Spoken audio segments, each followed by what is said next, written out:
โดยปฏิบัติตามแนวทางนโยบายของภาครัฐที่มีต่อพนักงานบำนาญในกำลังป้องกันความสงบที่เสียชีวิตดังนั้นตอนบ่ายวันที่30มิถุนายน2026นี้ห้องการเมืองปกสแขวงเมืองคำไส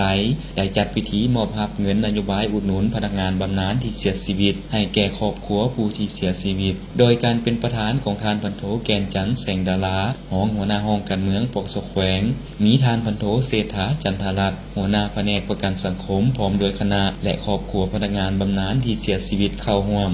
ท่านบรรโทเศรษฐาจันทรัตน์หัวหน้าแผนกประกันสังคมห้องการเมืองได้ผ่านข้อตกลงของกองบัญชาการปกสแขวงเมืองคำไสเลขที่760/ปกสบส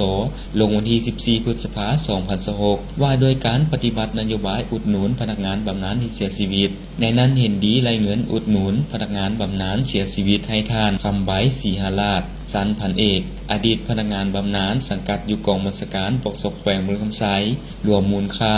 169,100,922 กีบเป็นเกียรติกล่าวมอบโดยท่านพันโทแกนจันทร์แสงดารารองหัวหน้าห้องการเมืองปกสแขวงมีคณะแผนกประกันสังคมครอบครัวพนักงานบำนาญที่เสียชีวิตเข้าร่วมเป็นสักขีพยานโอกาสเดียวกันท่านพันโทแกนจันทร์แสงดารา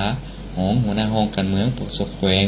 ยังได้กล่าวว่าเพื่อเป็นการแสดงถึงความรู้บุญคุณต่ออดีตพนักงานบำนาญที่เสียชีวิตที่ได้ประกอบส่วนสติปัญญาและเหือแหงเข้าในการเคลื่อนไหวปฏิบัติหน้าที่เวียกงานการเมืองของภาครัฐก็คือเวียกงานป้องกันความสงบในตลอดระยะหลายปีผ่านมาดังนั้นทางภาครัฐกันถึงจึงได้มอบเงินจำนวนดังกล่าวให้แก่ครอบครัวผู้เสียชีวิตพร้อมทั้งแสดงความเสียใจต่อครอบครัวผู้เสียชีวิตแสดงความเป็นห่วงเป็นใย